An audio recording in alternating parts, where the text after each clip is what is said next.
आज आपण सज्ज झालोय ते आपल्या डिनर टाइम भटकंतीमध्ये वाघाच्या मागावर जाण्यासाठी. खरं तर मकरंद केतकरचं आपलं सेशन झालेलं होतं, तर त्याच्यामध्ये त्यांनी वाघांबद्दल जी माहिती सांगितलेली होती, ती बघून आम्हाला खूप जणांच्या प्रतिक्रिया आल्या, की एक्सक्लुझिव्हली वाघांबद्दल तुम्ही एखादं समजा सेशन जर ठेवलं तर आम्हाला त्याचा आनंदच होईल. आणि म्हणूनच आम्ही निखिलला या सेशनमध्ये आपण इन्व्हाईट केलेलं आहे. निखिल खरं तर व्यवसायाने सिव्हिल इंजिनिअर आहे. म्हणजे त्यांनी सिव्हिल इंजिनिअरिंग कंप्लीट केलेलं आहे आणि तो बेसिकली पुण्यामध्ये बेस्ड आहे. 10वीच्या नंतर त्यांनी पुण्यातल्या इन्सर्च आउटडोअर्स या संस्थेबरोबर त्यांनी जंगल कॅम्प्सला जायला सुरुवात केली आणि तिथून त्याची वाईल्ड लाईफची गोडी जशी वाढायला लागली तसं त्यांनी वाईल्ड लाईफ हे करिअर म्हणून निवडता येईल का याचा त्यांनी गांभीर्याने विचार करायला सुरुवात केली. मीन वाईल त्यांनी काना असेल, ताडोबा असेल किंवा पेंच असेल, नागझिरा असेल, जिम कॉर्बेट, अन्नामलाई किंवा दांडेली यासारख्या जंगलांमध्ये त्याची कॉन्स्टंटली भटकंती सुरू होती. पण वाईल्ड लाईफ रिसर्च जे वेळ होतं ते त्याला मात्र काही स्वस्त बसून देत नव्हतं आणि म्हणूनच त्यांनी पुणे युनिव्हर्सिटीमधनं MSc इन बायोडायव्हर्सिटी हा त्यांनी कोर्स कम्प्लीट केला आणि सध्या तो फुल टाइम वाईल्ड लाईफ या फील्डमध्ये तो काम करतोय. वाघाच्या मागावर हा जो आपला सब्जेक्ट आहे, तर त्यांनी wild life trust of India म्हणजेच WTI या संस्थेतर्फे त्यांनी ताडोबा परिसरातल्या मॅन अॅनिमल कॉन्फ्लिक्टचं रहस्य उलगडण्यासाठी या सगळ्या लोकांनी जी मेहनत घेतलेली होती आणि तो एक खूप आगळा वेगळा प्रोजेक्ट त्यांनी केलेला होता. त्याबद्दलची माहिती देण्यासाठी आज निखिल आपल्याबरोबर आलेला आहे. आणि खरं तर हा खूप सुंदर विषय आहे. कारण हा विषय डिक्लेअर केल्याच्या नंतर आम्हाला अनेकांनी असं सांगितलं, की मध्यंतरी एक आजोबा नावाचा चित्रपट आलेला होता, की ज्याच्यामध्ये बिबट्याचं ट्रॅकिंग GPS द्वारे केलं गेलेलं होतं. पण निखिलनी किंवा त्याच्या टीमनी आज हे जे काम केलेलं आहे, ते त्यांनी फक्त वाघांच्या पाऊल खुणांचा माग काढत हे संपूर्ण त्यांनी ट्रेसिंग कंप्लीट केलं आणि त्याच्यातनं काय निष्पन्न झालं आणि वाघांचा सामना करताना त्याला आलेले जे अत्यंत थरारक अनुभव आहेत, ते शेअर करण्यासाठी आज निखिल आपल्याबरोबर आहे. निखिल, तुझं स्वागत आहे आजच्या आपल्या डिस्कशनमध्ये. थँक्यू खरं तर ओंकार. मी मगाशी म्हटलं तसं वाघ हा तुझ्या अत्यंत एक जवळचा विषय आणि सिन्स तू आता पूर्णपणे या सगळ्या फील्डमध्ये काम करतोयस, फुल टाइम तू हे फील्ड सिलेक्ट केलेलं आहेस. तर वाघांचं आणि तुझं पहिल्यांदा इंटरॅक्शन कधी झालं? म्हणजे थोडक्यात पहिल्यांदा वाघ तू कधी बघितलास? त्याला झाली ऑलमोस्ट 15-16 वर्ष झाली आणि शाळेत असल्यापासनं निसर्गाची आवड म्हण किंवा वाचन बऱ्यापैकी होतं, कारण पुण्यात राहतो आपण, पेपरमध्ये काहीतरी येत असतं. आणि 10वीच्या सुमारास साधारण 9वी-10वी एक साधारणतः पेपरामध्ये वाघांचे फोटो यायला लागले होते. म्हणजे तोपर्यंत एवढं कोणी मोठ्या प्रमाणावर टायगर फोटोग्राफी करायचं नाही. पण मग ते फोटो बघून बघून एक अशी 10वी नंतर मग मला वेळ लागलं की नाही, आता वाघ बघायचा आहे. मी आजकालच्या स्लँगमध्ये मेरे को टायगर हो ना, आम्ही आमच्याकडे म्हणतो आमच्या प्रोजेक्टमध्ये. तर तसं झालं होतं, मी झपाटलो होतो. पण झालं असं की मग काही कारणाने त्या कॅम्प्स फुल होते इन्सर्च आउटडोअर्सचे. मग आम्ही सायलेंट व्हॅली नॅशनल पार्क म्हणून नॉर्थ केरळमध्ये एक टायगर रिझर्व्ह आहे, तर तिथे गेलो. पण साऊथ इंडियातलं होतं आणि तेव्हा ऍक्च्युली माझ्या फारशा अपेक्षा नव्हत्या वाघाच्या. पण मग तिथनं आल्यावर मला ते काही स्वस्थ बसू दे ना, की आपल्याला वाघ बघायचा होता, पण आपण एव्हरग्रीन फॉरेस्ट बघून आलो. खूप सुंदर बर्डिंग झालं तिथे, नो डाऊट. पण तरी ते वाघाची खुमखुमी काही जाईना. मग मी बाबांच्या मागे लागलो की नाही नाही, हे बघा 5 दिवसात, मी 15 ते 20 एप्रिल आय गेस सायलेंट व्हॅलीचा कॅम्प केला असेल. 27 का 28 तारखेला जिम कॉर्बेटची बॅच निघत होती आणि मी बाबांच्या खूप मागे लागलो की नाही हो, काही करून मला या कॅम्पमध्ये रजिस्टर करून द्या आणि मला वाघ बघायचाच आहे. सो झालं, मी कॉर्बेटला गेलो आणि हे कॉर्बेटचं खूप सुंदर जंगल. हा फोटो ऍक्च्युली मी आता गेल्या 5-1 वर्षापूर्वी गेलो होतो तेव्हा परत काढला, कारण ही एक आठवण मला कॉर्बेटची हवी होती. एक सुंदर उंच शिवालिक रेंजेस मधलं जंगल आहे आणि फक्त एवढं नाहीये, तर कॉर्बेटमध्ये तुम्हाला ह्याच्या पलीकडे गवताळ पूर्ण पण दिसतात, चॉर म्हणतात त्याला तिकडे. आणि खूप ऐकलं होतं की अशा नॉर्थच्या जंगलांमध्ये किंवा साऊथच्या जंगलांमध्ये वाघ दिसणं खूप अवघड असतं. सेंट्रल इंडिया मधले वाघ बघणं त्या मानाने सोपं आहे, त्यांना बऱ्यापैकी सवय पण झाली जिप्सीजची. पण हे वाघ बघणं खूप अवघड असतं आणि माझं पहिलं सायटिंगही तसंच होतं. तेव्हा जिम कॉर्बेटमध्ये एलिफंट राईड्स किंवा एलिफंट सफारीज होत्या आणि आम्ही जिप्सीनी फिरायचो. खूप मोठा एरिया होता आणि असंच फिरता फिरता रामगंगेच्या एका तीरावर समोरनं हत्ती येताना दिसले आणि त्यांनी हातवारे करूनच सांगितलं की खाली वाघ आहे. आता आम्ही वाट बघत बसलो की काहीतरी कारणाने हत्तींमुळे डिस्टर्ब होऊन तो समोर आला वगैरे, तर पण ते काय होईना, समोर हत्तींना ते काही जमेना आणि म्हणून आम्ही रामगंगा क्रॉस करायला लागलो आणि क्रॉस करता करता नदीच्या मध्येच असताना मला पलीकडच्या एका तीरावर वाघ तिरका झोपून पाणी पिताना दिसला. मी जिप्सी इमिजिएट थांबवली.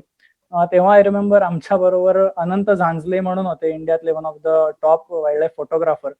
आणि तेव्हा आत्तासारखी DSLR फोटोग्राफी नव्हती, तेव्हा फिल्म रोलचे कॅमेरे होते आणि ज्यांच्याकडे DSLR असेल त्यांना माहिती असेल की बर्स्ट मोड काय असतो, जे खटखट खटखट खटखट खटखट फोटो आपण इझिली काढतो आता.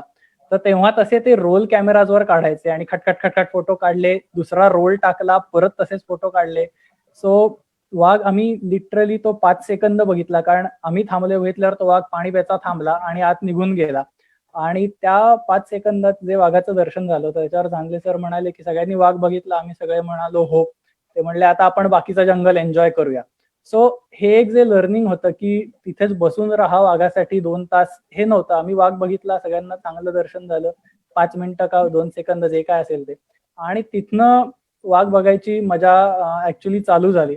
सो हा कॉर्बेट मधलाच मी नंतर काढलेला फोटो आहे की अजूनही खूप कमी टायगर्स आहेत कॉर्बेटमध्ये की जे गाड्यांसमोर, जसं आपण सेंट्रल इंडियात किंवा इन जनरल फोटो बघतो वाघांचे की गाडी समोर येऊन बसलाय आणि पिल्लं घेऊन फिरते, असं खूप मोजके टायगर अजूनही कॉर्बेटमध्ये आहेत. बरेचसे टायगर जिप्सी दिसली की लपतात कुठेतरी, नाही तर निघून जातात. सो हा कॉर्बेट आहे. आणि त्यानंतर नेक्स्ट करशील स्वप्नील? त्यानंतर मग रणथंबोर माझं एक म्हणायचं की एक आवडती जागा बनली. खूप वर्ष रणथंबोरला मी बॅचेस घेऊन गेलो. सो कॉर्बेट सारख्या छान सुंदर जंगलातनं एक ड्राय प्रकारचं थोडंसं जंगल रणथंबोरचं आहे.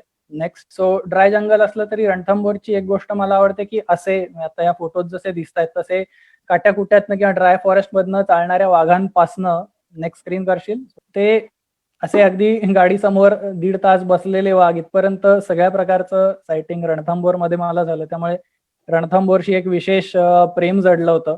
नेक्स्ट. आणि मग तिथनं सेंट्रल इंडिया, ऑफकोर्स कान्हाचा श्रवणतालचा फोटो आहे, खूप सुंदर. नेक्स्ट. तिथेही वाघ बघितले. बांधवगड तर वन ऑफ द फेवरेस्ट आहे आणि तिथे पण वाघ बघितले आम्ही. खूप सुंदर सायटिंग झाली वाघांची. सो हे चालूच होतं. नेक्स्ट, आय गेस शेवटच्या 1-2 स्लाइड आहेत इथे. आणि ऑफकोर्स मग ताडोबातही फिरायचा चान्स मिळाला आणि ताडोबातही वाघ बघितले. नेक्स्ट, आय गेस मायाचा फोटो आहे. माया पांढरपवनीची फेमस टायग्रेस, तिलाही जवळनं बघण्याचा चान्स मिळाला. हा 55-50 वर काढलेला फोटो आहे. खूप जवळनं ती चालत गेली. सो इन्सर्च आउटडोर्स तर्फे खूप फिरायचे चान्सेस मिळाले आणि त्यानिमित्ताने मी माझी बऱ्यापैकी हौस वाघ बघायची तरी पूर्ण करून घेतली. पण that was based on Gypsy च्या आपल्या ज्या सफारीज असतात त्या. So yes, that was my first sighting Corbett मधलं, फार भारी. आणि त्यानंतर सेंट्रल इंडिया, रणथंबोर सारखी टायगर रिझर्व, तिथे खूप टायगर्स बघितले. निखिल, मगाशी मी उल्लेख केला की तू खरं तर पेशाने तू सिव्हिल इंजिनियर, पण हे तुला जे पूर्णपणे वाईल्ड लाईफ मध्ये काम करण्याचं जे वेळ होतं त्यांनी तुला स्वस्त बसू दिलं नाही आणि त्याच्यानंतर तू ऍडमिशन घेतलीस ती MSc बायोडायव्हर्सिटीला. आणि खरं तर आजचं आपलं जे टायटल आहे वाघाच्या मागावर, तर ह्याची सुरुवात तू MSc ला असतानाच झालेली होती. म्हणजे Yes. पहिल्यांदा वाघाचा जो तू माग काढलास तो MSc च्या एका प्रोजेक्ट दरम्यान काढलेला होतास. तर नक्की हे कसं, म्हणजे हे कसं घडलं? तो जो वाघाचा प्रोजेक्ट होता तो नक्की काय होता? तो ड्युरिंग MSc प्रोजेक्ट करायचा असतो ऑब्व्हियसली, त्याशिवाय MSc पूर्ण होत नाही. आणि फॉर्च्युनेटली डॉक्टर मिलिंद वाटवे त्यांच्याकडेशी संपर्क झाला आणि त्यांच्याबरोबर काम करायची संधी मिळाली. आणि तेव्हा त्यांच्या अंडर डॉक्टर अभिजित बयानी म्हणून PhD करत होते ताडोबामध्ये. सो ताडोबाची जी पश्चिमेकडची वेस्टर्न बाउंड्री आहे बफरची, ती तेव्हा ऍक्च्युली बफर डिक्लेअर झाली नव्हती जेव्हा मी जस्ट जॉईन झालो होतो. पण इव्हेंच्युअली ड्युरिंग माय MSc ती डिक्लेअर झाली. सो तिथे अभिजित क्रॉप प्रेडेशनवर काम करत होता आणि त्यांनी ऍक्च्युली बऱ्यापैकी वाघांचा डेटा गोळा केला होता. तर तिथे मग माझं MSc प्रोजेक्ट करायचं ठरलं. सो तुम्ही ते मॅपमध्ये बघू शकता, जो काळा सर्कल केलाय तो ताडोबाची वेस्टर्न बाउंड्री आहे. जे आतले व्हाईट भाग दिसत आहेत ते सगळे कंपार्टमेंट्स आहेत कोरचे, आणि हा पिवळा हिरवा हा बाहेरचा एरिया आहे जो बफर आहे आता. सो बफर एरियाचं असं असतं थोडंसं की आम्ही त्याला मल्टी यूज लँडस्केप म्हणतो, की तिथे फॉरेस्ट रिझर्व फॉरेस्ट राईट ऍक्टमुळे गावकऱ्यांना जंगलात जाऊन नॉन टिम्बर फॉरेस्ट प्रोड्यूस म्हण किंवा बाकी काही गोष्टी, थोडीशी प्रमाणात चराई, तर ह्या गोष्टी करायला परवानगी असते. त्यामुळे लोक थोडीशी जंगलात जात असतात, गुरं जंगलात जात असतात. हे झोन जर का if anybody has gone to Katezari गेटनी जर का कोणी पूर्वी एंटर केलं असेल तर काटेझरी गेटच्या खूप जवळ गावं आहेत. काटेझरी गेट आता बंद झालंय पण टायगर तिथेच आहेत. सो खूप जवळ कोरच्या ही गावं आहेत सगळी आणि मग तिथे कॅटल ग्रेझिंग खूप व्हायचं. सो एक प्रश्न मनात आला की जर का कॅटलची आपल्या गाई गुरांची अवेलेबिलिटी खूप आहे आणि तिथे वाघ आहेत आणि जंगली पण हर्बीवोर्स आहेत, म्हणजे सांबर, चितळ, निलगाय हे पण आहे. तर वाघ नक्की काय प्रिफर करतो? म्हणजे हा प्रश्न तेव्हा डोक्यात आला होता आणि याचं उत्तर कुठेतरी शोधणं मला खूप महत्वाचं वाटलं. सो मग मी तेव्हा प्रोजेक्ट करायचा ठरवला की जी वाघांची विष्ठा असते, तर त्या विष्ठेमध्ये केस हे पूर्ण डायजेस्ट होत नाही. तर त्यामुळे विष्ठेमध्ये ते केस तुम्हाला मिळतात आणि आपल्या प्रत्येकाच्या केसांचा पॅटर्न हा वेगळा असतो. म्हणजे त्याचं जर का इम्प्रेशन तुम्ही घेतलं, तर त्या प्रत्येक इम्प्रेशनवरनं तो कुठल्या प्रजातीचा केस आहे हे तुम्ही ओळखू शकता.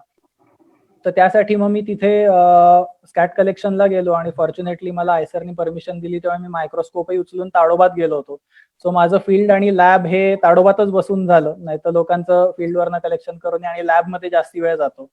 सो हे स्कॅट कलेक्ट केल्या आणि मग पहिल्या महिन्यानंतर दुसऱ्या महिन्यात मी त्याचा अनालिसिस चालू केला. मायक्रोस्कोपवर माझा दिवस जायचा आणि असंच एका रात्री जेवण करून अभिजित बाहेर स्ट्रोलला गेला होता आणि मी कानात हेडफोन घालून लॅपटॉपवर काहीतरी ही इमेज इकडे बघ, त्याचा फोटो काढ, हे करत बसलो होतो आणि त्याचा बाहेरनं मला फोन आला, निखिल बाहेर ये, टायगर आहे समोर. मी एक सेकंद म्हणलं हा उगाच काहीतरी खेचतोय माझी, म्हणजे इतकंही नाही. आपण चुकून काहीतरी जंगल कॅट वगैरे म्हणलं किंवा सिवेट वगैरे म्हणलं तर म्हणलं ठीक आहे. तू इतक्या कॅज्युअली मी शांत आवाजात, निखिल समोर टायगर आहे. आणि मी त्याला परत विचारलं, तू नक्की सांगताय? अरे हो समोर टायगर आहे, लवकर बाहेर ये. म्हणजे दुसऱ्या वाक्यातली अश्युरिटी ऐकून मी वेडा झालो. मी हेडफोन तसेच टाकले, शॉर्ट्स मध्ये होतो, मी चपला पण घातल्या नाहीत पायात. आणि आमचा फील्ड कॅम्प असा होता की फील्ड कॅम्प पासून एक 50-60 मीटर पर्यंत अभिजितचे शेतीचे प्लॉट्स होते आणि त्याच्या बाहेर फेन्स होतं आणि त्याच्या जस्ट बाहेर एक झाड होतं आणि पुढे रस्ता होता. तर अभिजित तिथेच उभा होता. सो मी ते अनवाणीच पळत गेलो त्या कच्च्या रस्त्यावरनं आणि बघतोय तर अभिजित असा आरामात टॉर्च मारतोय झाडाखाली. म्हणलं अरे काय झालं, तुम्हाला फोन केलास ना, इथे टायगर आहे. तो म्हणला हो हा काय, असं म्हणून त्यांनी कॅज्युअली समोर टॉर्च मारला. सो स्वप्नील तो फोटो दाखवू शकतो. सो लिटरली इतक्या जवळ ती टायग्रेस होती आणि माहिती होतं आम्हाला ती टायग्रेस आहे, कारण लिटरली रोज रात्री झोपताना आम्ही तिचं कॉलिंग ऐकत होते, पिल्लांना पाणी प्यायला बोलवायची. सो ही टायग्रेस ऑलमोस्ट रोज रात्री गावाच्या जवळ एक छोटा पाणवठा होता, तिथे पाणी प्यायला यायची आणि अभिजितनी इतक्या कॅज्युअली तिच्यावर टॉर्च मारला. मी पळालो होतो पण मी तेवढं डोक्यात ठेवून एक टॉर्च घेऊन गेलो होतो. सो आम्ही दोघं जण टॉर्च मारतोय तिच्यावर आणि तिने लिटरली आमच्याकडे ढुंकूनही न बघता ती लिटरली आमच्या 10 मीटरवरनं चालत गेली. तिला जायचं होतं तिकडे गेली, पाणी प्यायलं आणि ती बऱ्यापैकी लांब, म्हणजे आता असे 100-150 मीटरवर एका ठिकाणी जाऊन बसली जिथनं आम्हाला ती अजूनही दिसत होती. मी अभिजितला म्हणलंय, बा अभिजित माझं एमएससीचं काम आहे मान्य आहे, पण मी एवढं वाघांवर काम करतोय म्हणतोय आणि जर का मी एकाही वाघाचा फोटो समजा जर का काढला नसेल तर लोक मला म्हणजे शिव्या घालतील की अरे काय एवढं ताडोबाच्या जवळ तू काम केलंस आणि एकही वाघ कसा बघितला नाहीस. म्हणून मी तिथनं अनवाणी पळत आलो उलटा फील्ड कॅम्प मध्ये कॅमेरा घ्यायला आणि पळत परत गेलो. तर अभिजित मला सांगतोय, अरे तू एवढा वेळ पळत गेलास ना, तेवढा वेळ ती टायग्रेस तुला बघत होती, तू कसा पळत गेलास आणि कसा परत आलास. एवढं मी परत आलो आणि परत आल्यावर अनफॉर्च्युनेटली ती उठली आणि बऱ्यापैकी लांब होती, त्या टॉर्च मारूनही फोटो येण्यात काही पॉईंट नव्हता. ती उठली आणि निघून गेली. पण तेव्हा एक गोष्ट खूप प्रकर्षाने जाणवली की वाघांना कसा आपल्या प्रेझेन्सचा काहीही फरक पडत नाही. म्हणजे असं लोक खूप म्हणतात की वाघ अरे समोर माणूस आला तर हल्ला वगैरे करतो, पण तेव्हा जाणवलं की त्यांना काहीही फरक पडत नाही. तुम्ही 1 जण आहात, 2 जण आहात, 3 जण आहात, ते त्यांना पाहिजे तेच करा. थोडक्यात आम्हाला आमची लायकी कळली की तुमचं काही कौतुक नाही वाघाच्या समोर, तुम्ही उभे राहा, टॉर्च मारा, काही करा, मी मला हवंय तेच करणार. सो एक स्वाभिमानी कसे असतात टायगर, याचं एक खूप सुंदर उदाहरण मला त्या एमएससीच्या प्रोजेक्टच्या दरम्यान बघायला मिळालं आणि तो एक खूप सुंदर एक्सपिरियन्स होता. निखिल, पुढच्या प्रश्नाकडे जाण्याच्या आधी ऍक्च्युली कमेंट अशा आहेत की तुझा आवाज थोडासा कमी येतोय. समजा तू मी मोठ्याने जवळ धरू बोललास का? किंवा हा जर आता येतोय? त्यांनी आवाज क्लिअर आहे. हो आता येतोय. Okay okay. त्या आन्सर मध्ये आपल्याला थोडंसं कळेल, नाहीतर आपण मॉडिफाय करू शकतो. Sure so sure sure. Basically हा तू खूप सुंदर एक एक्सपिरियन्स सांगितलास की जिथे तुझं खूप क्लोज एन्काउंटर त्या वाघिणी बरोबर झालेलं होतं. येस. आणि खरं तर आपण असं खूप पेपरमध्ये बातम्या वाचतो की मॅन अॅनिमल कॉन्फ्लिक्ट हा जो एक प्रकार आहे, जो जनरली आपल्याकडे महाराष्ट्रामध्ये खूप ठिकाणी घडतो. म्हणजे जुन्नर सारखा एखादा जो प्रदेश आहे की जिथे बिबट्या आणि माणसाच्या कॉन्फ्लिक्टच्या बातम्या आपल्याकडे खूप येत असतात. किंवा येस. इतर ठिकाणी सुद्धा कुठेतरी वाघ आपला विहिरीमध्ये पडलाय किंवा कुठेतरी रस्त्यावर कुठेतरी तो आलेला आहे, म्हणजे बिबट्या ऍक्च्युली. तर ह्या आपल्याला बातम्या खूप बघायला मिळतात आणि खरं तर मॅन अॅनिमल कॉन्फ्लिक्ट म्हणजे काय याच्या बाबतीत लोकांमध्ये खूप गैरसमज असतात. तुझ्या येस. मते, कारण तू ह्याच प्रोजेक्टवर तू काम करत होतास, सो मॅन अॅनिमल कॉन्फ्लिक्टची तुझी कन्सेप्ट काय? तुझ्या मते मॅन अॅनिमल कॉन्फ्लिक्ट होतो म्हणजे नक्की काय होतं? सो पुढच्या काही स्लाइड्समध्ये मी तुम्हाला एक थोडक्यात दाखवायचा प्रयत्न करणार आहे, की काय-काय प्रकारचा कॉन्फ्लिक्ट हा आपल्याकडे असतो. सो स्वप्नील, तू जर का अ, याच्या अलीकडे सो एक खूप सुंदर उदाहरण आहे. म्हणजे सुरुवातीला मी नेहमी सांगतो जेव्हा मी डिपार्टमेंटच्या लोकांची ट्रेनिंग्स घेतो, की अ, बरेचदा असं झालंय, की डेव्हलपमेंट आपण केलेली आणि हा फोटो त्या गोष्टीचं एक खूप सुंदर प्रतिकात्मक उदाहरण आहे. माझा फोटो नाहीये हा. हा मी Googleवरनं घेतलाय. की साउथ इंडियातलं जंगल आहे आणि तिथनं आपण रस्ता बांधलाय आणि हत्ती मागनं चालत येतोय आणि ही लोकं गाडीतली इतकी बेफिकीर आहेत, की त्यांना काही कळत नाहीये की मागनं प्राणी येतोय. सो आपण प्राण्यांच्या अधिवासामध्ये एंटर केल्यामुळे कॉन्फ्लिक्ट चालू होतो. सो त्याचं एक खूप सुंदर उदाहरण आहे आणि आय गेस मला सांगायची गरज नाही की याच्या 1 मिनिट नंतर काय झालं असेल. सो एक खूप सुंदर प्रतिकात्मक हा फोटो आहे. पुढचा फोटो घेशील? पण मग फक्त आपण प्राण्यांच्या अधिवासात गेलो का, तर आपण बांधलेल्या शहरांमध्येही मग प्राणी यायला लागतात आणि हा एक खूप महत्त्वाचा टायगर आहे. हा आम्ही रेस्क्यू केला होता. याची एक खूप भारी स्टोरी मी तुम्हाला शेवटच्या भागामध्ये सांगणार आहे.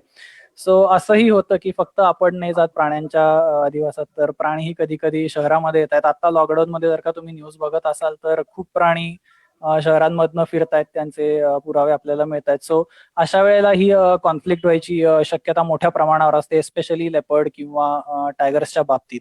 पुढचा फोटो घेशील? आणि मग सामना जेव्हा होतो माणसाचा आणि प्राण्याचा आणि अशा काही केसेस मी स्वतः अनुभवल्याही आहेत जेव्हा मी काम करत होतो, की आपली एक नॅचरल रिएक्शन असते, की आपण स्वतःचा बचाव करायला जातो. आणि फक्त आपण करत नाही, प्राणी पण स्वतःचा बचाव करायला जातात आणि या दोन्ही गोष्टींची बचावात्मक रिएक्शन जी असते, ती म्हणजे हल्ला करणे. हल्ला करायचा आणि पळून जायचं हे प्राण्यांचं धोरण आहे. पण हल्ला करून मारणं बऱ्याच केसेसमध्ये हे आपल्याकडनं माणसाच्या हातून घडतं. सो इथून खूप मोठ्या प्रकारच्या एका कॉन्फ्लिक्टची सुरुवात होते, की नुसते येऊन गेले किंवा आपण त्यांच्या दिवसात नुसते गेलो तर असं नाही. ॲक्चुअल आमना-सामना झाल्यावर मग लिंचिंगचे प्रकार घडतात कधी किंवा उलट प्रक्रिया झाली तर लेपर्ड हल्ला करून एकदम 5-6 जणांना जखमी पण करू शकतो. काही केसेसमध्ये मारतोही. सो ही पण एक कॉन्फ्लिक्टची मोठी घटना आहे. नेक्स्ट. पण मग फक्त आपल्या अधिवासात प्राणी आल्यावर ते माणसांवर हल्ले करतात का? तर नाही. माणसांवर हल्ल्यांपेक्षा खूप मोठं एक ह्युमन ॲनिमल कॉन्फ्लिक्ट मनुष्य आणि प्राण्याच्या संघर्षाचा एक खूप मोठा घटक आहे. ते म्हणजे क्रॉप प्रेडेशन आणि हा मुद्दाम फोटो मी हत्तींचा घेतलाय. कारण इमॅजिन करा हत्तींचा 15-20 हत्तींचा कळप तुमच्या शेतात घुसलाय. तर फक्त धान्य किंवा जे काही शेतात लावलंय ते खायचं सोडून त्यांच्या ट्रॅम्पलिंगमुळे किती शेत उद्ध्वस्त होत असेल याची तुम्ही फक्त कल्पना करू शकता. आणि आपल्याकडे हत्ती बऱ्याच भागात आहेत. पण हत्तींशिवाय नीलगाई, चितळं म्हणा किंवा डुकरं म्हणा किंवा ससे पण बऱ्याच केसेसमध्ये बऱ्याच शेतीच्या धान्यांमध्ये हे शेतमालाचं नुकसान करतात आणि हे एक खूप मोठं आपल्याकडचं संघर्षाचं किंवा कॉन्फ्लिक्टचं खूप मोठं कारण आहे. ह्याच्यावर कॉम्पेन्सेशन देण्यामध्ये खूप मोठ्या प्रमाणावर पैसा सरकार हे खर्च करतंय. सो हे पण एक कॉन्फ्लिक्टचं मोठं उदाहरण आहे. पुढची स्लाईड. मग शेतात प्राणी यायला लागल्यावर पुन्हा नुसता प्राणी आला तर आपण हल्ला करतो. पण शेतात प्राणी येतोय, रात्री येतोय आपल्याला कळत नाहीये. मग आपण काय करतो? तर आपण इलेक्ट्रिक फेन्सिंग लावतो. साधं फेन्सिंग लावतात गावामध्ये. काट्या-कुट्यांचंही लावतात काही वेळेला. पण आता लोकांना अजून भीती वाटायला लागली क्रॉप प्रेडेशनची. सो ते इलेक्ट्रिक फेन्सिंग लावतात. ॲक्चुअल गव्हर्नमेंटच्या स्कीम्सनुसार सरकारतर्फे तुम्हाला सबसिडाइज्ड सोलर फेन्सिंग मिळतं, की ज्याच्या बॅटरी कॅपॅसिटीमधनं एवढाच करंट जातो, की प्राण्याला जस्ट हलकासा करंट लागेल आणि तो निघून जाईल. पण काही लोकांना कदाचित ते मान्य नसतं आणि त्यांना अजून सिक्युरिटीची गरज असते. सो ते डायरेक्ट आपली 11 किलो व्होल्टची जी लाईन असते, तर त्याचा करंट डायरेक्ट त्यांच्या इलेक्ट्रिक फेन्सिंगमध्ये लावतात आणि मग त्याच्यामध्ये अशी ही एक टायग्रेस जर का तुम्हाला लक्षात असेल तर ब्रह्मपुरीतनंच रेस्क्यू केलेली आणि बोरमध्ये सोडली होती ही टायग्रेस आणि ती पूर्ण नागपूर ऑलमोस्ट मध्य प्रदेशची बॉर्डर फिरून परत आली आणि अनफॉर्च्युनेटली तिचा शेतातच असा एक शॉक लागून मृत्यू झाला आणि तुम्हाला तिच्या पोटावर ती इलेक्ट्रिक लाईनच्या शॉक लागल्याची खूण अगदी स्पष्ट दिसते. सो असेही प्राणी मरतात आणि खूप सुंदर उदाहरण द्यायचं म्हणजे तुम्हाला कल्पना यावी की काय शॉकची ती इंटेन्सिटी असते. इथे वाघ मेलाय, वाघाचं साधारण वजन फिमेलचं 150 ते 180 किलो पर्यंत जातात. मेल्स आता आपल्याकडचे खूप मोठे आहेत. 250-300 किलो पर्यंत. 7 गवे म्हणजे बायसन किंवा इंडियन गॉर किंवा गवा हा जो प्राणी आपल्याकडचा तो साधारणतः 800 ते 1000 किलो पर्यंत जातो आणि असे 7 गवे एकाच शेतात मेले होते. सो यू कॅन इमॅजिन काय इंटेन्सिटी असेल त्या 11 किलो व्होल्ट लाईनची. सो हाही एक खूप मोठ्या प्रमाणावर कॉन्फ्लिक्ट आपल्याकडे सुरू आहे. पुढची घेशील स्लाइड?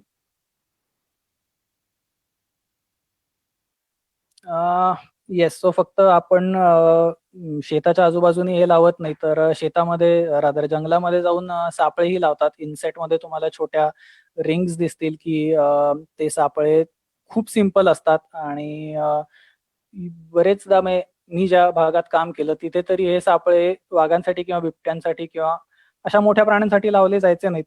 पण रानडुक्कर म्हणा किंवा ससे पकडायला म्हणा किंवा क्वाईट रेअर केसेसमध्ये मॉनिटर लिझर्ड्स पण ज्याला आपण घोरपड म्हणतो, तर त्यांना पकडण्यासाठी हे सापळे लावले जायचे. पण अनफॉर्च्युनेट इव्हेंट्समध्ये खूपदा असं बघण्यात आलं, की मग जे आपण बघतोय, की तिच्या गळ्यामध्ये तो फास अडकलाय. फिमेल होती आणि हिची पण बऱ्यापैकी फेमस केस झाली होती मीडियामध्ये. टिपेश्वरमधली ही टायग्रेस आहे.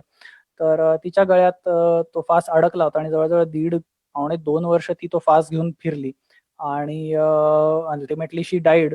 आणि सो हे पण मोठ्या प्रमाणावर होतं. म्हटलं तसं की बरेचदा हे जे फासे आहेत, पुढचा फोटो घेशील स्वप्नील? फासे कसे लावलेले असतात ते लोकांना बघायला मिळेल. सो एका पेट्रोलिंग दरम्यान तुम्हाला दिसतंय का आय डोंट नो, पण WTIचा जो लोगो आहे त्याच्या वरपासनं ते सर्कल्स चालू झालेत आणि पूर्ण अक्रॉस हा छोटा जो काही नदीचा वाळलेला प्रवाह होता, तर तिथे सगळे फासे आहेत. खूप सिंपल म्हणजे असं पटकन फोटो काढताना चालतानाही आपल्याला लक्षात येणार नाही. पण एका दोरीला बांधलेल्या या रिंग्स असतात आणि हे आम्ही जवळपास म्हणजे समजा आपलं एक 1 BHK, 2 BHK घर असेल, तर एवढ्या घरात सुमारे 7 जागांवरून आम्ही ते सापळे काढले आणि स्वप्नील पुढचा फोटो घेतलास तर लोकांना कळेल की ॲक्चुअल किती ते होते. म्हणजे असे बघताना वाटत नाही आपल्याला खूप आहेत. एवढे आम्ही सापळे दोन्ही गार्ड्स आहेत तिथले, तर आम्ही तिथनं काढले. सो हे पण आपल्याकडे करणं गरजेचं आहे आणि ह्याच्यानी पण आपल्याकडची बरीचशी वाईल्डलाईफ मरतीये. सो पोचिंग किंवा सापळ्यांमध्ये, स्नेअर्समध्ये अडकून टायगरचं मरणं हे पण एक कॉन्फ्लिक्टचं इंडियातलं खूप मोठं कारण आहे आणि त्याचे काही एक्झाम्पल्स तुम्ही बघू शकता, की मगाशी आपण बघितलं गळ्यामध्ये अडकला होता. हा तिच्या कमरेमध्ये अडकलाय. सेम सेम वायरचा स्नेअर आहे. म्हणजे मी खूप मोठे पूर्वी आपण टायगर डॉक्युमेंटरीजमध्ये बघतो तसे ते अँगलवाले सापळे नाहीयेत. हे सिंपल वायर स्नेअर्स आहेत आणि त्याच्यात आपले टायगर्स आणि खूप लेपर्ड्स म्हणजे तुम्ही एस्पेशली गेली 1.5 वर्ष जर का वाईल्डलाईफचं न्यूज वाचत असाल, तर आंध्रा आणि महाराष्ट्राच्या बॉर्डरच्या काही एरियामध्ये कावळजवळ एस्पेशली खूप असे सापळे मिळतायत. अँड ऑफकोर्स येस, ट्रॅडिशनल आपण बघतो ते ट्रॅप होणारे स्नेअर्स पण आहेत, पण त्या मानाने हे कमी आहेत. पण आहेत. सो अशाही गोष्टींमध्ये आपले बरेचसे वाईल्ड ॲनिमल्स हे मरतायत, not just tigers. Next. So ह्या सगळ्या गोष्टी होत असताना कुठेतरी थोडासा प्राणी आणि आपण काही प्रमाणात का होईना थोडेसे लांब असतो. पण माझ्या अनुभवातनं तरी असं बघायला मला मिळालं, की जेव्हा ॲक्चुअली आपल्या गुरांवर लेपर्ड किंवा वाघ हल्ला करायला लागतो, तेव्हा कुठेतरी लोकं जागी होतात, की नाही, नाही असं कसं? हे कसं आमच्या गुरावर कसा हल्ला केला? आणि हे हल्ले टायगर्सचे जास्ती करून जंगलामध्ये होतात. लेपर्ड्स बरेचदा गावामध्ये घुसून बकरी उचल किंवा गाईचा छोटा गोऱ्हा उचल किंवा कोंबड्या उचल अगदी सहज. तर ह्या गोष्टी करायला लागतात आणि मग ह्याच्यात कॉम्पेन्सेशन देणं, किती देणं, खूप महत्त्वाचं म्हणजे कुठल्या प्राण्यानी याला खरंच मारलंय, ह्याचा मागोवा घेणं. सो ही खूप कामं वनविभागाला करावी लागतात. सो हे पण एक संघर्षाचं मोठं कारण आहे. नेक्स्ट. आणि सगळ्यात महत्त्वाचं म्हणजे माणसांवर होणारे हल्ले आणि तिथनं रादर ह्या गोष्टी आपल्याला बरेचदा वाचायला मिळतात कारण मे बी मीडियाला त्या इंटरेस्टिंग असतात. पण फक्त माणसांवर हल्ले होतात असं नाही, तर खूप बारीक-बारीक गोष्टी आहेत. एक पटकन आपण त्याच्यावर झलक घालू. पहिला मुद्दा आहे म्हणजे शेतात काम करणारी लोक. नाही स्वप्नील मागची, थँक्यू. सो पहिला मुद्दा आहे शेतात काम करणारी लोकं. तर खूपदा असं होतं, की शेतात काम करायला लोकं पहाटेच्या वेळी जातात, की जेव्हा अजून तांबडं फुटायचं असतं आणि बरेचदा अंधार पडल्यावरही शेतात राहतात. या दोन्ही वेळा लेपर्ड्स आणि टायगर्ससाठी फिरण्याच्या आहेत. सो अशा वेळेला हल्ले होतात. दुसरा मुद्दा आहे N-T-F-P, non timber forest produce, म्हणजे जंगलात जाऊन लाकूड सोडून लाकडाव्यतिरिक्त लोकं काही-काही गोष्टी गोळा करतात. कंदमुळं म्हणा, मोहाची फुलं, तेंदूपत्ता किंवा बाकी बऱ्याच गोष्टी, मध मध असेल. तर अशा गोष्टी गोळा करताना कदाचित ते थोडेसे वेगळे झाले समूहापासनं, तर त्यांच्यावर हल्ले होतात. तिसरं आहे म्हणजे चराईला जी लोकं जातात, गुराखी जे जातात, तर ते एकटे असतात बरेचदा, तर त्यांच्यावर हल्ले होतात. आणि ह्या तिन्हीपेक्षा चौथा मुद्दा मला नेहमी बोलायला आवडतो तो म्हणजे पहाटेच्या वेळी जे बाहेर आपण प्रातर्विधी करायला जातो. म्हणजे आपण नाही जात, पण गावाकडची बरीचशी लोकं ह्या वेळेला जातात. आम्ही जेवढ्या केसेस स्टडी केल्या त्याच्यात जवळपास 50% घटना या प्रातर्विधीला गेलेल्या स्त्रिया असू देत, मुलं असू देत, मोठी माणसं असू देत, म्हातारी लोकं असू देत, तर त्यांच्यावर झालेले आहेत हल्ले हे प्रातर्विधीच्या काळाला. सो अजूनही खूप साऱ्या गावांमध्ये आपल्याकडे टॉयलेट्स ही नाहीयेत. खूप लोकं असून कदाचित ती वापरत नाहीयेत. सो जरी स्वच्छ भारत वगैरे खूप लोकं डिंडोरा पिटत असले तरी परिस्थिती खूप बिकट आहे आणि हे केवळ टॉयलेट नसणं घरामध्ये आणि ते न वापरणं ह्याच्यामुळे खूप मोठ्या प्रमाणावर आपल्याकडे लेपर्ड्स आणि टायगर्सचे लोकांवर हे आणि मग त्यानंतर ऑफकोर्स ह्या काही केसेस आपण ऐकल्या असतील, की चाइल्ड लिफ्टिंग, घरात घुसून काही-काही बोल्ड लेपर्ड इंडिव्हिज्युअल्स असतात. बिबट्या स्पेशली, टायगर्सच्या नाही आहेत केसेस. पण बिबट्या हे घरामध्ये घुसून लहान पिल्लं उचलून नेतात किंवा बाहेर खाटेवर झोपला असाल तर पटकन घेऊन जातात आणि फक्त मुलं नाही, पण आम्ही काही केसेस बघितल्या ज्याच्यात म्हाताऱ्या माणसांनाही लेपर्ड उचलून घेऊन गेलाय, जी त्यांना उचलू शकले. आणि ऑफकोर्स आपण फोटोत बघितलं असं, की मॉबवर अटॅक करणे. समजा एखादा बिबट्या किंवा टायगर गावात किंवा गावाजवळ आला किंवा अस्वल बऱ्याच केसेसमध्ये, तर लोकं घेराव घालतात त्याला हाकलून लावण्यासाठी म्हणा किंवा बघण्यासाठी बऱ्याच केसेसमध्ये आणि अशा वेळेला घाबरून हे प्राणी हल्ला करतात. सो अशा वेळेला माणसांवर टायगर्स, लेपर्ड्स, स्लॉथ हत्तींचे काही केसेसमध्ये हे हल्ले होण्याची खूप जास्त शक्यता असते. पण नेक्स्ट एवढं सगळं जरी आपण बोलत असलो, तरी एक खूप महत्त्वाचा मुद्दा कदाचित ह्या संख्यांमध्ये सांगितला जात नाही.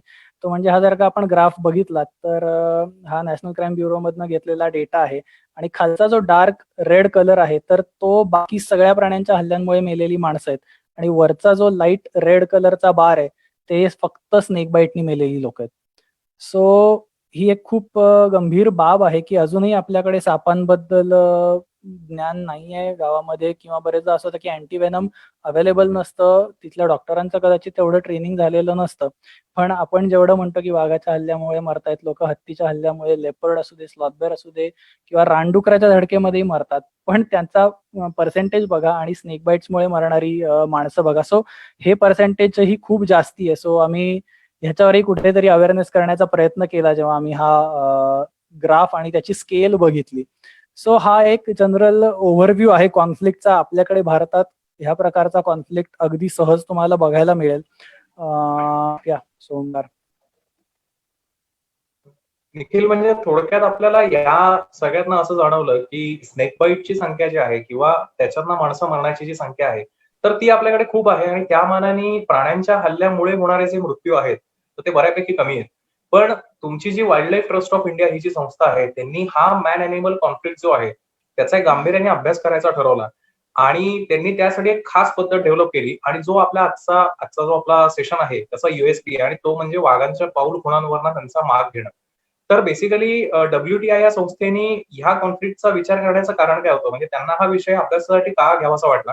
आणि तुमची एकंदर तुमचं जे प्रोजेक्टची जी मेथोडॉलॉजी होती ती नक्की काय होती? म्हणजे हा प्रोसेस म्हणजे हा जो प्रोजेक्ट जो होता, तो तुम्ही कसा कंडक्ट करायचं ठरवलं होतं? सो प्रोजेक्ट असा होता बेसिकली. स्लाईड घेशील स्वप्नील? स्लाईड येते तोपर्यंत जस्ट स्टार्ट, की हा फक्त WTIचा प्रोजेक्ट नव्हता, तर IUCN international union for conservation of nature, तर ह्या संस्थेतर्फे फंडेड हा प्रोजेक्ट होता आणि हा प्रोजेक्ट पूर्ण विदर्भातल्या वाघांच्या संरक्षणासाठी आपल्याला काय करता येईल एक आणि हा कॉन्फ्लिक्ट, हा जो संघर्ष आहे तो कमी कसा करता येईल, तर ह्यासाठी विदर्भातले जेवढे टायगर रिझर्व्ह आहेत त्यांचे सगळे मुख्य वनाधिकारी आणि याशिवाय 18 NGOज ज्या वेगवेगळ्या भागात लोकली काम करत होत्या किंवा WTI सारखी संस्था जी गेली अनेक वर्ष NNTR मध्ये काम करत होती तिथल्या गावकऱ्यांसोबत. तर अशा सगळ्यांनी मिळून एकत्र येऊन आधीची स्लाइड. येस. सो प्रोजेक्टचं टायटलच होतं की integrated tiger habitat conservation programme. So विदर्भातला जो काही टायगर हॅबिटॅट आहे जिथपासून म्हणजे right from Melghat, Pench, NNTR इकडचं बोर, ताडोबा ते टिपेश्वर आणि ह्याच्यामध्ये येणाऱ्या सगळ्या डिव्हिजन्स यांच्यामध्ये जिथे जिथे वाघ आहेत तर तिथल्या सगळ्या वाघांच्या काय काय गरजा आहेत, फक्त वाघांच्या नाही लोकांच्या काय काय गरजा आहेत, तर ह्याच्यावर आम्ही वेगवेगळ्या संस्थांनी मिळून काम करायचं ठरवलं आणि आपापल्या एक्सपर्टीज नुसार काम वाटून घेतलं होतं. सो WTIचं आमचं मेजर काम 2 एरियात होतं. पुढची स्लाइड घेशील स्वप्नील. सो जो TATR लिहिलेला आहे तर ते 2 सर्कल आहेत पांढरे ताडोबाचे, आतला कोरे बाहेरचा बफर आहे आणि त्याच्या बाहेरची जी रेड बाउंड्री आहे तर ती पूर्ण ब्रह्मपुरी फॉरेस्ट डिव्हिजनची आहे. त्याच्यात दिसतंय तो छोटासा पांढरा भाग आता घोडाझरी वाईल्ड लाईफ सँच्युरी म्हणून डिक्लेअर झालाय आणि वरच्या बाजूला गोंदियाकडे आपल्याला जो दिसतोय तो NNTR किंवा नागझिरा नवेगाव टायगर रिझर्वचा आता हा पूर्ण भाग आहे.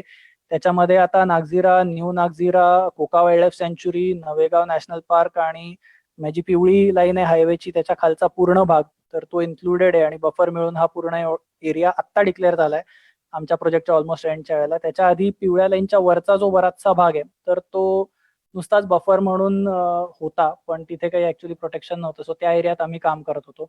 सो हे 2 एरिया अतिशय महत्वाचे कारण ताडोबामध्ये आपल्याकडे आपल्या सगळ्यांना माहिती आहे कन्झर्वेशन खूप चांगल्या प्रकारे झालेलं आहे प्रोटेक्टेड एरियामध्ये आणि वाघांची संख्या वाढतीये.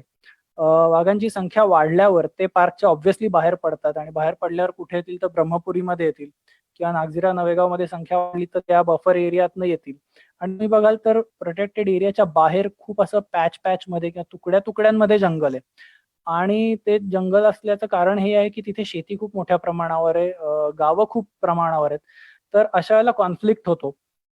तर हा कॉन्फ्लिक्ट कमी करण्याच्या दृष्टीने काय पावलं उचलता येतील तर आम्ही ऍक्च्युली 3 लेवलवर काम करत होतो. पुढची स्लाइड घेशील तर त्या 3 लेवल आपण डिस्कस करू पण मेन आमचं एक कॉन्फ्लिक्ट मिटिगेशनचा प्रोजेक्ट हा होता की एक म्हणजे रॅपिड रिस्पॉन्स टीम होती आमची की याच्यामध्ये जेव्हा केव्हा कुठल्याही प्रकारची संघर्षाची घटना म्हणजे राईट फ्रॉम घरामध्ये साप घुसणे ते घरामध्ये लेपर्ड घुसण्यापासनं ते एखादा समजा टायगर कॅप्चर करायचा आहे किंवा नीलगाय कुठे विहिरीत पडली आहे किंवा कुठलाही प्राणी त्यांची रेस्क्यू, इंज्युअर्ड अॅनिमल्सची ट्रीटमेंट, तिथल्या अधिवासाचा अभ्यास करणे की काय अधिवास नक्की आहे हा. तर हा एक बायोलॉजिकल आणि वेटरनरी आस्पेक्ट होता त्याबद्दल आपण पुढे डिटेल बघू. आणि दुसरा खूप महत्वाचा आणि खूप मोठा एक कॉम्पोनंट होता की तिथल्या लोकांबरोबर काम करायचं, तिथल्या लोकांच्या गरजा जाणून घ्यायच्या, काय कंडिशनमध्ये त्यांच्यावर हल्ले होत आहेत, ते दिवसातनं किती वेळा जंगलामध्ये जात आहेत, त्यांचं जंगलामध्ये जाणं कशा प्रकारे आपण कमी करू शकू जेणे गावातल्या गावातच त्यांना एक उत्पन्नाचं साधनही मिळेल पण ते जंगलात कमी जातील. गुरं कशी जंगलात कमी जाऊ शकतील जेणेकरून वाघांचे गुरांवरचे हल्ले कमी होतील. तर असा एक खूप मोठा प्रोजेक्ट आम्ही करत होतो तिथे. नेक्स्ट. सो मी म्हटलं असं की आमचे 3 मेजर पार्ट्स होते. एक तर बायोलॉजीचा होता, एक सोशिओलॉजीचा खूप मोठा होता आणि वेटरनरी डॉक्टर्स आमच्या सोबत होते आणि आमच्या सगळ्यांची एक खूप मोठी सपोर्ट टीम आमचे फील्ड असिस्टंट्स आणि ड्रायव्हर्स होते की ज्यांच्या सपोर्ट शिवाय आम्ही यातलं काहीच करू शकलो नसतो. Next slide. आपण एक क्विकली आढावा घेऊया आम्ही काय काय वेगवेगळ्या सेक्शन्समध्ये काम करायचो. सो ॲज अ बायोलॉजिस्ट आमचं माझं बेसिकली महत्वाचं काम होतं की खूपदा आपण बातम्या ऐकतो की प्रोटेक्टेड एरियातले वाघ हे हरणं, सांबळ, चितळ, गवे मारून खातात. पण त्याच्या बाहेरचे वाघ हे गुरच मारतात. असं खूपदा लोकं बोलतात. तर आम्हाला एक पहिलं आमचं टार्गेट हे होतं की आम्हाला ते जंगल पायी फिरून बघायचं होतं की अशी खरीच परिस्थिती आहे का? म्हणजे असं आहे का की हे जंगल तर आहे इथे, पण या जंगलात चितळ, सांबर किंवा गवे अशा कुठलेच प्राणी नाहीयेत आणि म्हणून वाघ हे गुरांची शिकार करतायत का? काय परिस्थिती आहे? सो आम्ही ह्या सगळ्या तृणभक्षी प्राण्यांचा अभ्यास केला. नेक्स्ट. रादर म्हणजे तो अभ्यास करणं आमच्या प्रोजेक्टचा एक खूप मोठा कॉम्पोनंट होता. आणि ऑफकोर्स मग संघर्षाच्या घटना फक्त जंगलात नाही घडायच्या, गावामध्येही घडायच्या. आणि सो आम्ही मग ट्रॅकिंग करायचो आणि ट्रॅकिंगचं मेन कॉम्पोनंट आमचा होता की पगमार्क्स शोधणे, कारण ती एक प्रायमरी खूण असायची. तिथनं कुठलंही जंगली जनावर, वाघ असू दे, बिबट असू दे, या कुठलंही जनावर गेलंय का नाही हे कळायसाठी पगमार्क्स शोधणे हे प्रायमरी असायचं आमचं. सो गावातल्या लोकांनाच घेऊन आम्ही तिथलेच लोकल वनमजूर आणि गार्ड्स मिळून आम्ही ट्रॅकिंग करायचो. पण फक्त पगमार्क्स आमच्या मदतीला नव्हते. नेक्स्ट, ऑफकोर्स पगमार्क्स म्हणले की ॲज अ बायोलॉजिस्ट डेटा गोळा करण्याची हे जात नाही खुमखुमी. सो आम्ही, आणि हे गरजेचंही होतं कॉन्फ्लिक्ट सिच्युएशन्समध्ये, तो आम्ही पगमार्क्सची मेजरमेंट्स रेग्युलरली कुठेही पगमार्क्स मिळाले तरी त्याचे मेजरमेंट्स, त्याची मोजदाद किती होते, कुठे होते, जीपीएस लोकेशन, हा सगळा डिटेल्ड डेटा गोळा करायचो. नेक्स्ट, याशिवाय ॲज अ बायोलॉजिस्ट आम्हाला वाघाचा प्रेझेन्स कुठे कुठे आहे हेही बघायचं होतं. सो ट्रॅकिंग करताना मी म्हटलं की फक्त पगमार्क्स तुम्हाला हेल्प करत नाहीत, तर युरिन स्प्रेज जे असतात टायगर्सचे, तर त्याचा एक खूप स्ट्रॉंग वास येतो. एस्पेशली जर का तुम्ही वाघाच्या ऍक्च्युअल मागावर असाल आणि अर्ध्या पाऊण तासाच्या किंवा 1 तासाच्या गॅपनी तुम्ही त्याला फॉलो करत असाल आणि युरिन स्प्रे त्याने टेरिटरी मार्किंगच्या दरम्यान केलं असेल, तर खूप स्ट्रॉंग युरिन स्प्रे येतो. सो त्याचाही आमचं लक्ष असायचं. सो जंगलात फिरताना फक्त डोळे नाही, नाक, कान सगळंच उघडं ठेवून आम्ही फिरायचो. नेक्स्ट, आणि मी जे एमएससीच्या वेळेला काम केलं होतं, वाघाची विष्ठा of course is a big evidence, खूप मोठा पुरावा असतो की वाघाचं तिथे अस्तित्व आहे. सो त्याचेही सॅम्पल्स आम्ही गोळा करायचो, GPS of course all location. So that was also important निशाणी वाघाची. नेक्स्ट, पण एस्पेशली संघर्षाच्या घटना किंवा जेव्हा तुम्ही वाघाच्या मागावर असता, तर तेव्हा फक्त पगमार्क्स किंवा फक्त युरिन स्प्रे किंवा फक्त स्कॅट किंवा विष्ठा याच्यावरनं तुम्ही कुठला टायगर आहे किंवा कुठला इंडिव्हिज्युअल आहे हे सांगू शकत नाही. आणि पगमार्क्सवरनं तर खूप लोक म्हणतात, मी स्पेशली फेसबुकवर बघितलं, कॉन्फिडेंटली लोक मेल, फिमेल, सब ॲडल्ट मेल, सब ॲडल्ट फिमेल वाटेल ते सांगत असतात. मी प्रचंड फिरलोय आणि नॉट जस्ट माय एक्सपिरियन्स, पण पब्लिश पेपर आहे की पगमार्क्सवरनं तुम्ही टायगर्स इंडिव्हिज्युअल नाही सांगू शकत. So that was just a initial phase आमच्यासाठी की पगमार्क्सचा एक ट्रेल मिळालाय, कुठला तरी टायगर गेलाय किंवा कुठला तरी लेपर्ड गेलाय, फाईन, पण आता कुठला गेलाय? कारण कॉन्फ्लिक्ट सिच्युएशनमध्ये समजा गोष्टी रेस्क्यू पर्यंत गेल्या, तर कोणाला रेस्क्यू करायचंय हे माहिती पाहिजे. आणि एस्पेशली लेपर्ड्स आणि टायगर्समध्ये त्यांच्या पट्ट्यांवरनं आणि लेपर्ड्समध्ये त्यांच्या रोझेट्सवरनं तुम्ही तो स्पेसिफिक इंडिव्हिज्युअल ओळखू शकता. पण त्यासाठी फोटो पाहिजे आणि त्यासाठी मल्टिपल फोटो पाहिजे. ते एकच फोटो असून उपयोग नाही, कम्पेअर करायला काहीतरी पाहिजे. सो आम्ही कॅमेरा ट्रॅपिंग खूप मोठ्या प्रमाणावर करायचो जेव्हा केव्हा आम्हाला कुठल्या वाघाचा मागोवा घ्यायचा असायचा. आणि कॅमेरा ट्रॅप लावायचे कुठे? तर ह्याच्यासाठी आम्हाला पगमार्क्सची खूप मदत व्हायची, की कुठे तुम्हाला पगमार्क्स किंवा कुठे विष्ठा किंवा कुठे मूत्रविसर्जन केल्याच्या सायन्स जास्ती मिळतायत. तर त्याच्यावरनं एक अंदाज यायचा, की कुठला रस्ता किंवा कुठला भाग वाघ हा खूप जास्ती वापरत असेल. या अंदाजावरनं आम्ही कॅमेरा ट्रॅपिंग करायचो. आणि let me tell you, camera trapping हे आर्ट आहे. तुम्ही फक्त अंदाज लावू शकता. फायनल रिझल्ट मिळेल का नाही मिळेल हे त्या वाघावरच्या हातात आहे आणि त्याच्याबद्दल तुम्ही काही करू शकत नाही. अंदाजे कॅमेरे लावत राहायचे, जेवढा जास्तीत जास्त ॲक्युरेट तुम्हाला अंदाज लावता येईल तेवढे. पण तो त्या कॅमेरा समोरनं जाईल का याची गॅरंटी तुम्ही नाही देऊ शकत. सो खूपदा असं व्हायचं की कॅमेरे लावलेत, तिथनं पगमार्क्स दिसतात पण फोटो आले नाहीत, कारण कॅमेरा तेवढ्यात त्यांनी अवॉइड केला ऑर समथिंग. पण मग याच्यातनं आम्हाला फोटोज मिळायचे. नेक्स्ट, आणि येस ऑफकोर्स मी म्हटलं असं की लोकेशन्स खूप होती. नेक्स्ट, आणि मग फोटो मिळाले की ऑफकोर्स ते मग कॉम्प्युटरवर बसून कम्पेअर करायचे की आपण जो फॉलो करतोय तो तोच टायगर आहे का, जो आपल्याला 2 वेगळ्या ठिकाणी कॅमेरा ट्रॅपमध्ये मिळालाय. आणि मग त्या लोकेशन्सवर आम्ही एक त्याचा एरिया किंवा ट्रॅक बनवायचो की कुठला कुठला एरिया तो व्हिजिट करतोय. आणि असं करताना खूपदा, एस्पेशली कॅमेरा ट्रॅपिंगच्या दरम्यान, आम्हाला खूपदा वाघाचे ग्राउल्स आणि ऐकायला मिळाले. त्याचे किस्से आपण ऑफकोर्स ऐकणार आहोत पुढे. सो आय गेस बायोलॉजिस्टचं हे आमचं मेन काम होतं की एकतर तिथल्या तृणभक्षी प्राण्यांचा अभ्यास करणे, आणि सेकंड म्हणजे ह्या वाघांचा मागोवा काढणे, कुठे जात आहेत, कुठनं येत आहेत, साधारण किती दिवसांनी पुन्हा त्याच भागात येत आहेत, आणि साधारण मेल आहे, फिमेल आहे फोटोवरनं, पिल्लं असतील का नसतील, प्रेग्नंट आहे नाही आहे, काय सिच्युएशन आहे, इंजुर्ड वाटते का नाही, याचा अंदाज बांधणे. सो हे आमचं काम होतं. नेक्स्ट, एक खूप मोठा कॉम्पोनंट होता आमच्या प्रोजेक्टचा, तो म्हणजे वेटरनरी डॉक्टर्स आमच्या टीममध्ये होते. डॉक्टर दिशा शर्मा तुम्हाला फोटोमध्ये दिसतात. लेपर्ड कब आमच्याकडे रादर डिपार्टमेंटकडे एका गावकऱ्यांनी आणून दिलं होतं ते शेती आपल्या सगळ्यांना माहिती असेल की सुरुवातीला शेतीच्या आधी ते शेत जाळतात, जेणेकरून जे काय तण वगैरे माजलं असेल त्याची राख होते आणि शेती जास्त उपजाऊ बनते जमीन. सो असं करताना त्या आगीतनं एक पिल्लू त्यांच्याकडे पळत आलं होतं. कदाचित फिमेल दुसऱ्या पिल्लाला घेऊन गेली होती आणि शिफ्ट करत होते. त्याचा एक किस्सा आपण ऐकणार आहोत पुढे. पण अशा वेळेला मग आपल्यासोबत डॉक्टर असणं अतिशय गरजेचं आहे. कारण ह्या प्राण्यांची काळजी कशी घ्यायची? फिमेल रादर कब्जना फिमेल सोबत रियुनाइट करेपर्यंत त्यांचं फीडिंग, त्यांच्या बाकी काही ब्रुजेस असतील तर त्याला औषध वगैरे करणं. तर याच्या दृष्टीने वेटरनरी डॉक्टर्स असणं आमच्या टीममध्ये खूप गरजेचं होतं. सो ते काम करायचे. याशिवाय ट्रॅप केजेसमध्ये आलेले प्राणी किंवा त्यांचं पूर्ण एक्झामिनेशन करणं.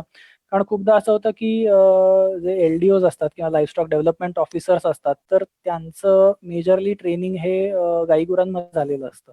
त्यांना दरवेळेला ह्याची माहिती असेलच असं नाही. सो डिपार्टमेंटला आम्ही खूप मोठ्या प्रमाणात ह्या गोष्टींमध्ये सपोर्ट करत होतो, की ह्या प्राण्यांचं एक्झामिनेशन करणं, की त्यांना कुठे काही इजा झाली आहे. औषधं आमच्याकडे आमची रेडी होती. सो इन्व्हेस्टमेंटही खूप होती आमची या प्रोजेक्टमध्ये आणि मग अशी कामं वेट्स करायचे. नेक्स्ट आणि ऑफकोर्स मी म्हटलं असं की इंजुरीजची ट्रीटमेंट, मग तो कुठलाही प्राणी की ती सुपरफिशियल वुंड्स आहेत का, फ्रॅक्चर आहे का, काय आहे, आणि त्यांना कुठे रिलीज करायचंय, कसं करायचंय. So treatment was a big job for them. फक्त मोठ्या प्राण्यांचं नाही, पण पक्षी आणि बाकीची माकडंसारखे खूप प्राणी आमच्याकडे इंजुरी झालेले यायचे. सो त्यांची ट्रीटमेंट करण्याचं खूप मोठं काम आम्ही करत होतो. नेक्स्ट आणि याशिवाय समजा जर का कॅप्चर करायची वेळ आलीच, समजा परमिशन आली डिपार्टमेंटकडनं, तर अशा वेळेला वाघाला फसवणं ना खूप अवघड असतं ओमकार. आपल्याला वाटतं की आपण यांना वगैरे त्यांना फसवू, पण त्यांना फसवणं खूप अवघड असतं. सो अशा वेळेला जेव्हा त्याला बेशुद्ध करून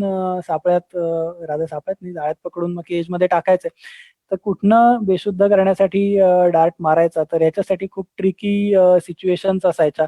आणि बरेचदा एक खूप साधं सोल्युशन आम्ही वापरायचो, ते म्हणजे उंच झाडावर मचाण बांधायचं आणि जेवढं शक्य होईल तेवढं ते कॅमोफ्लेज करायचं. सो अशी मचाणांच्या जागा ठरवायच्या, कारण तो डार्ट मारायला वेट्सच बसायचे.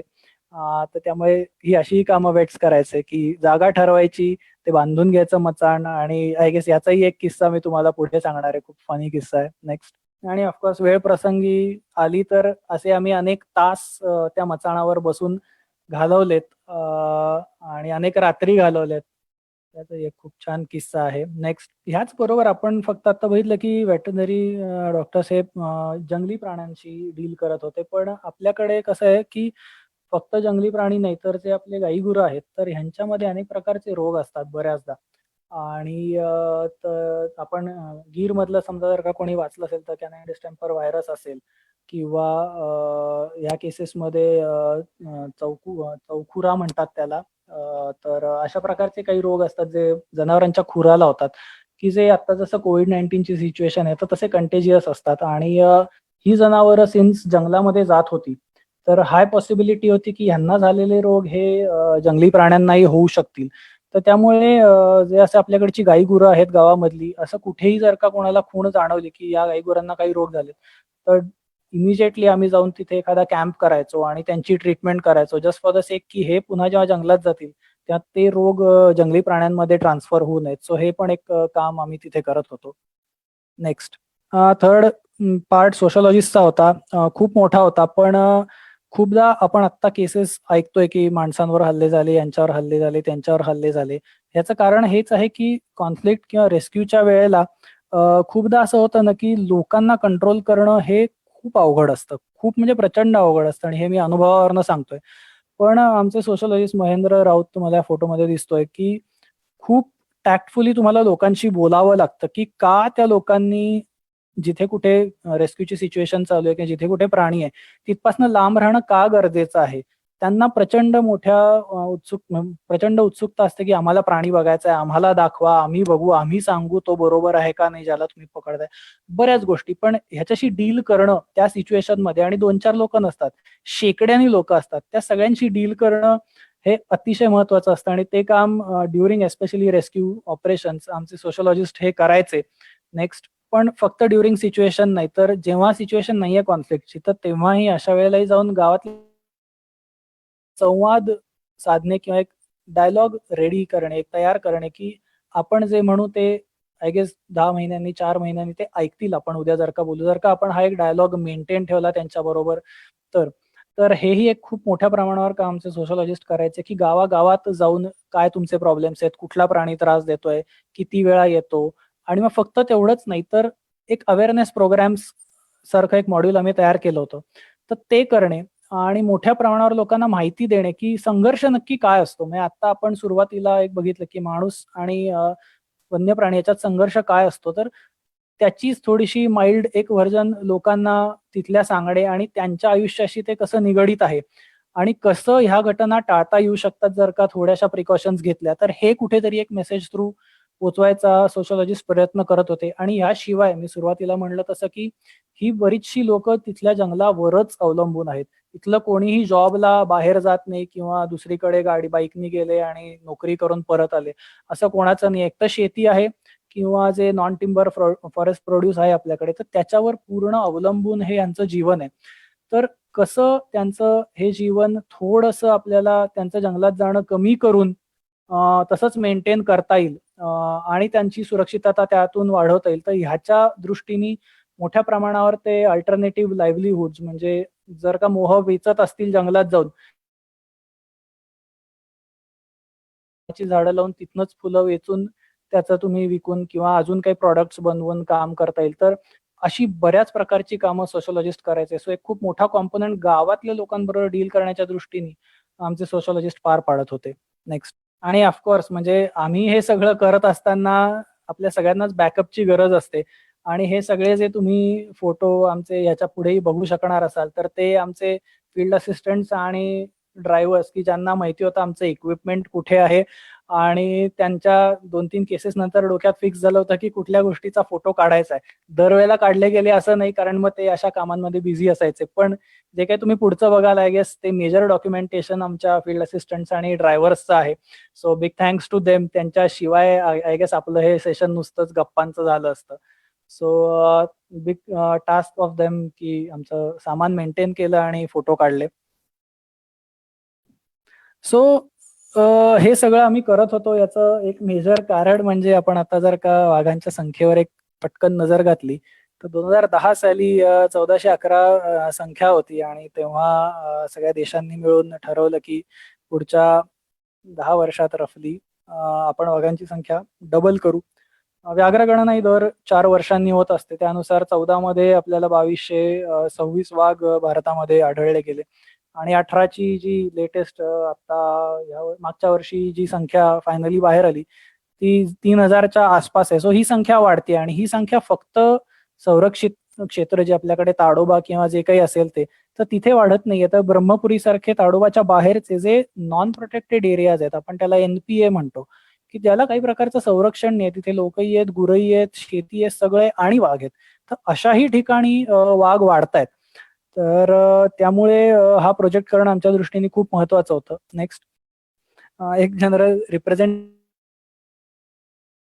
फोटो आहे की जेवढं आपल्याला प्रोटेक्टेड एरियाच्या आत सुंदर जंगल बघायला मिळतं, तर तेवढंच बाहेरही आहे. पुढचा फोटो घेशील स्वप्नील?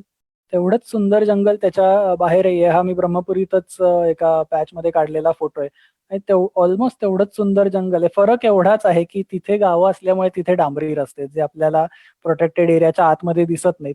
आणि त्यामुळे इथे वाहतूक खूप मोठ्या प्रमाणावर असते आणि हे जे लिनियर इन्फ्रास्ट्रक्चर आहे, तर त्याच्यामुळे आपल्याकडची वाईल्डलाईफ ही बऱ्यापैकी धोक्यात आलेली आहे आणि एस्पेशली ब्रह्मपुरी किंवा नवेगाव नागझिराच्या मधला बफर तर तिथले भाग.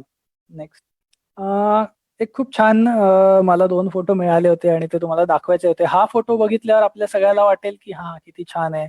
कुठल्यातरी टायगर रिझर्व्हमध्ये फोटो काढलाय आणि खूप लोकं त्याला बघतायत. त्यांच्या समोरनं वाघ चालत जातोय. माझ्याही बाबतीत असं झालेलं आहे. मी जेव्हा ताडोबा किंवा कान्हा बांधवगडला किंवा रणथंबोरला इव्हन गेलोय, की जिप्सीजची रांग लागणे आपण हे फोटोही बघत असतो आणि त्यासमोरनं टायगर गेलाय.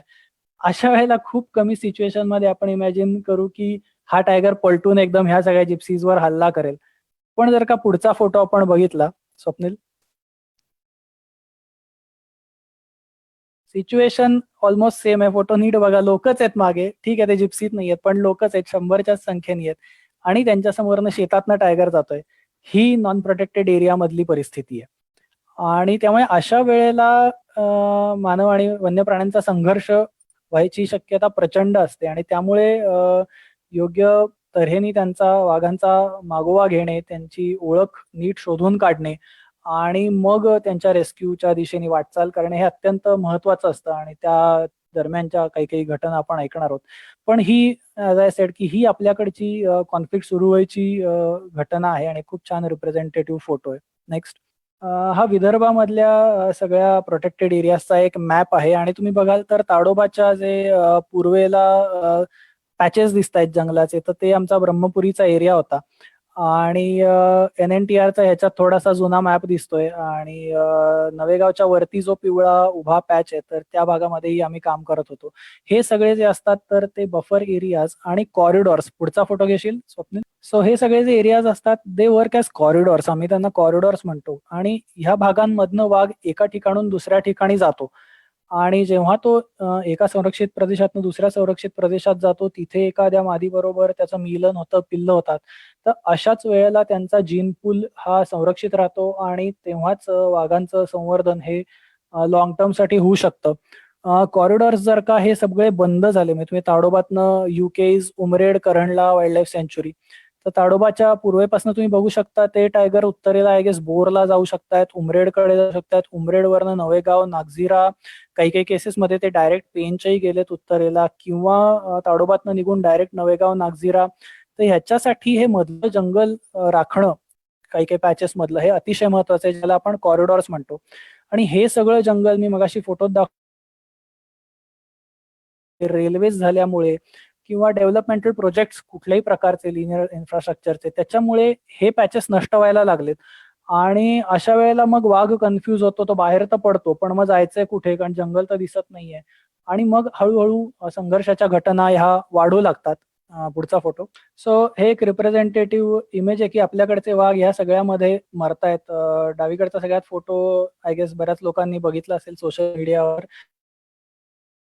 स्टार मेल जो होता तर तो तिथल्या हायवेवर रोड ऍक्सिडेंटमध्ये मेला होता आणि नॉट जस्ट रोड, रेल्वेमध्येही आपल्याकडे ह्याच अशा कॉरिडॉर्स मधनं जाताना टायगर्स हे मरतायत, कारण आपण काही जंगलाचे पॅचेस एक तर मेंटेन करू शकलो नाहीये पूर्णपणे आणि दोन, जरी आपण ह्या लिनियर इन्फ्रास्ट्रक्चरच्या डेव्हलपमेंट केल्या तरी त्याच्यामध्ये आपण काहीही मिटिगेशन मेजर्स केले नाहीत, म्हणजे काही उड्डाण पूल बांधले नाहीत क्रिटिकल पॉइंट्सला की जेणेकरून त्याच्या खालनं हे प्राणी जातील आणि मग अशा घटना होण्यापासून आपण रोखू शकू. तर त्यामुळे अशा घटना आपल्याकडे आजकाल खूप वाढायला लागल्यात. म्हणजे हा टॉक द्यायच्या पूर्वी मी जनरल आमचा ग्रुप बघत होतो आणि मीडिया वाचत होतो, तर जवळपास गेल्या 4-5 दिवसात आय गेस 3 का 4 लेपर्ड्स हे आपल्या कमी ऐकायला मिळतील, पण रोड ऍक्सिडेंटचे आपल्याकडे ऑलमोस्ट डेली वाढलेत. सो या सगळ्या गोष्टींचा विचार करता तो प्रोजेक्ट तिथे होणं आणि ह्या सगळ्या गोष्टी समजणं आमच्या दृष्टीने खूप महत्वाचं होतं. युजली जंगलात चरायला गेलेल्या गायगुरांवर हल्ला केलं ते आमच्यासाठी कॉमन झालं होतं. आता पण ह्या टायगरनी गावाच्या अगदी एजला जे घर होतं तर त्याच्या बाहेरच्या गोठ्यातनं एक म्हैस उचलली होती.